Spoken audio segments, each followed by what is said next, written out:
The election and Veterans Day are behind us, and we're still here with news to share. VA guaranteed the 20 millionth home loan. Baseball and veterans, like mom and apple pie.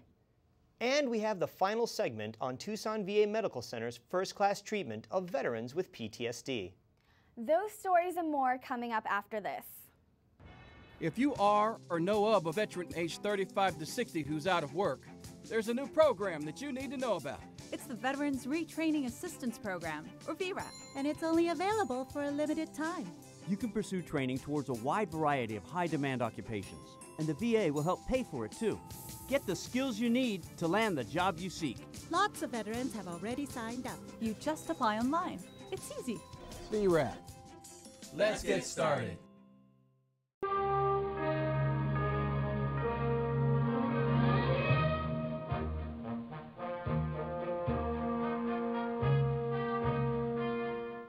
Hello, I'm Ryan Steinbach with the VA Voluntary Service. And I'm Joy Hahn with VAI2, Veterans Affairs Innovation Initiative. Thanks for tuning in today. VA recently guaranteed its 20 millionth home loan. Under Secretary of Benefits Allison Hickey led a ceremony to mark this occasion at the Woodbridge, Virginia home of Elizabeth Carpenter, the widow of an Army captain. At the press conference outside her home, Ms. Carpenter said VA had given her and Joey a chance to start over in a home in which she believes she and Joey can thrive.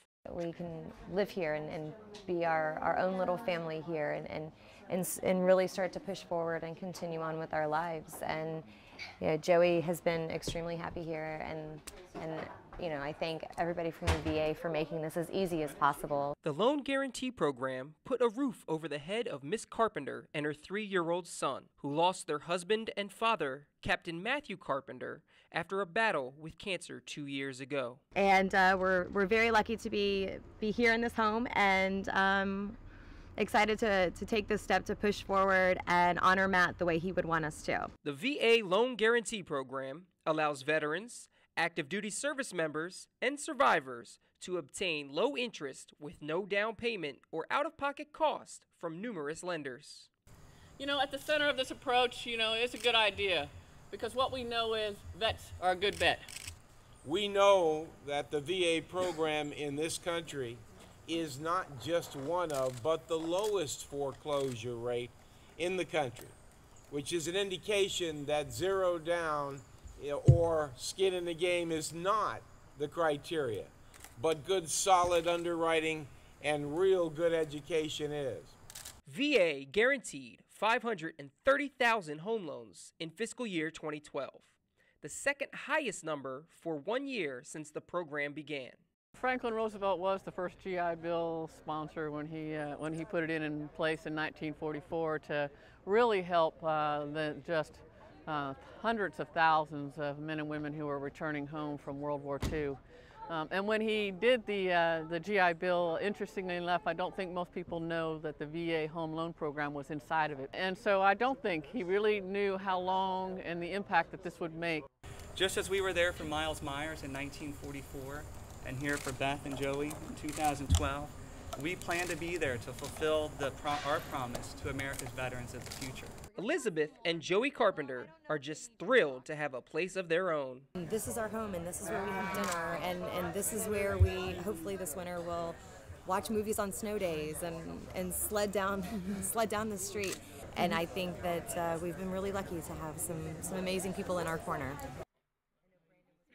Now that is a beautiful thing to see. And if you'd like a little more, if you haven't already, you should look at the special webpage created by our online communications staff for Veterans Day 2012. Strong at the Broken Places is a photographic video multimedia project that has 12 veterans telling their own stories of coping and recovering in their struggle to return to civilian life. As a woman, and a pilot, for some reason, I don't know, I just never thought of myself as a veteran. I did have the perception, the misperception, that veterans were those that had served in World War II and Korea and Vietnam, and I thought, well, I'm not wounded, I haven't been scarred by this war, maybe I'm not a veteran. And then I really woke up and I realized I am, and if I identify, others will too. And it actually took meeting a lot of women in Washington, D.C. who were also veterans for me to be okay with that and say, a lot of people are going through the same transition I am, and plenty more are coming down the road and going to be making a really difficult transition. So there's nothing wrong with saying I'm a veteran and going to use the benefits that I'm entitled to because of my service. I think that there are real problems. I mean, you all see it at the VA. I think having friends who are still serving or who are veterans, there definitely are real problems, whether it's alcoholism or PTSD or people coming home with significant wounds and having to care for themselves and their families. There are challenges. I think it is good that the media is highlighting those challenges, but it's also problematic because I don't want the American public to think that veterans are broken, that or that we're victims in any way, because by and large, I can't even think of one of my friends who served who I would put into that category. Even if he or she is facing really serious problems with PTSD or they've been wounded in some way, they're the strongest people I know. And I actually think that we will look back on this time and this generation, and these are the people that are coming home, they're getting an education, and they're going to be the future leaders and the public servants because they know the real costs. They know the human costs, they know the financial costs, they know some of the toughest wounds are the ones that you don't see. Before Game 2 of the World Series, recently won in 4 games by the San Francisco Giants over the Detroit Tigers, triple amputee Marine Corporal Nicholas Kimmel threw out the first pitch. It was a strike, and the crowd loved it. Kimmel played some baseball before he lost both legs and an arm in Afghanistan. He was joined on the field by my favorite player of all time, Giants Hall of Famer Willie Mays, and current All-Star Giants pitcher Barry Zito.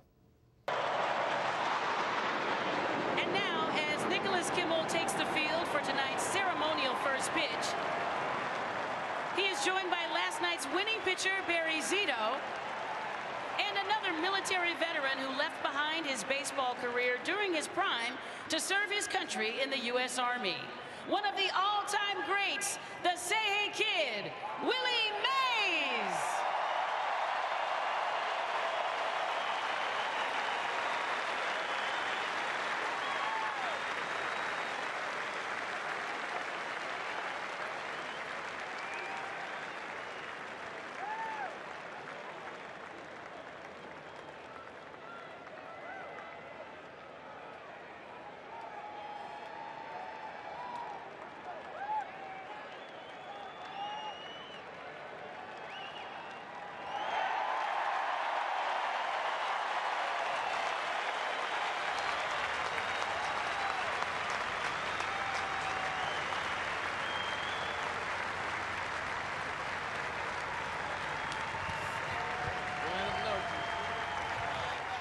Now we have the second part of the story on the PTSD program at the Tucson VA Medical Center.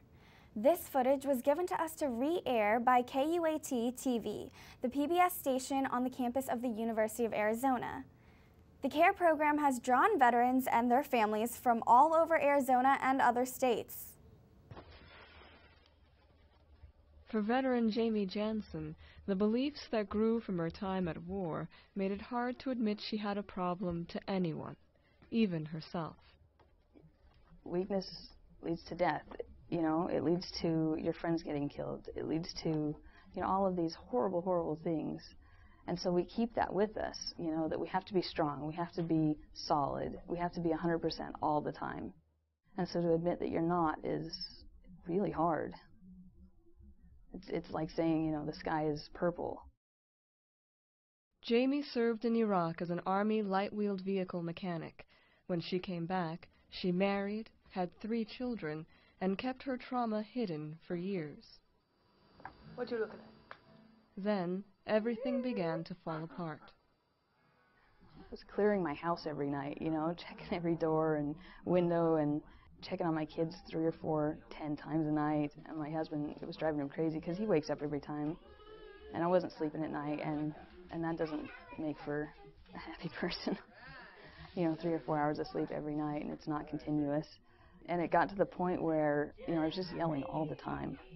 all the time. I remember once my daughter, she's 6 now, I think she was 5, so I guess about a year ago, she spilled something, and you know, I was in a good place that day, and so I didn't yell, and she started crying, and I was like, what's going on? And she says, you're not mad at me? You're not going to yell? And I was like, that's not good if my daughter's crying because she's expecting, you know, an avalanche because she spilled her juice.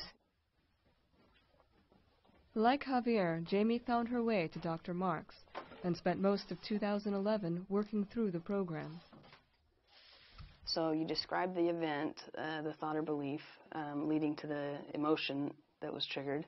Let's see, and then you rate the belief, like how much you feel each part of it.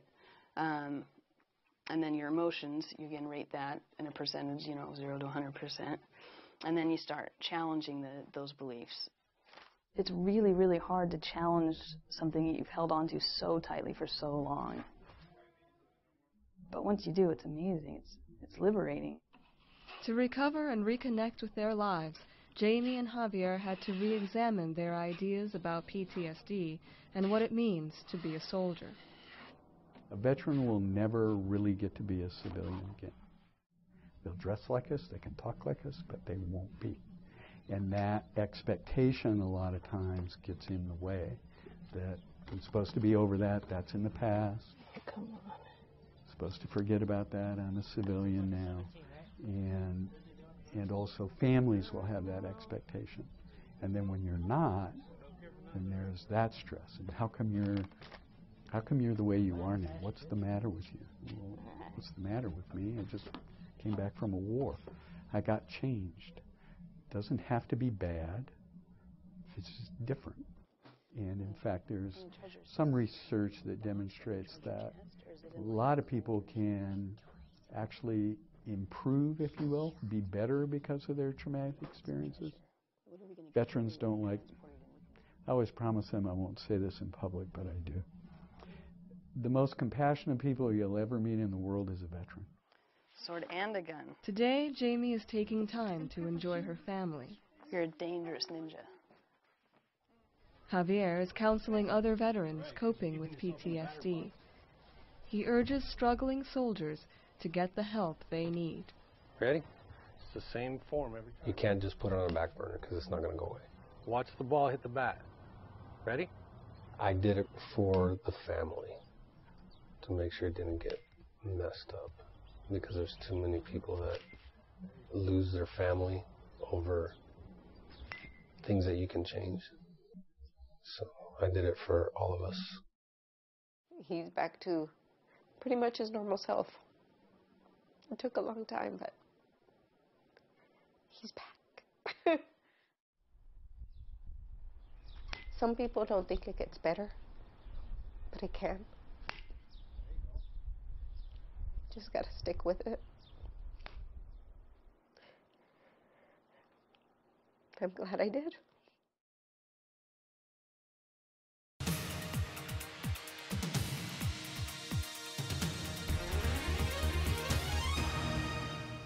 Did you know?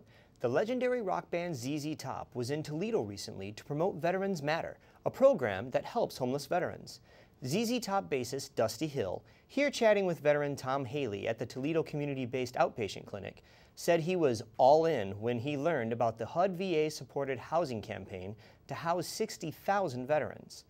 ZZ Top members Hill, Frank Beard, and Billy F. Gibbons were also in Toledo for a gig at the Stranahan Theater. And that's all we have for this week's VA News. I'm Joy Hahn. And I'm Ryan Steinbach. Have a really great day and rest of the week.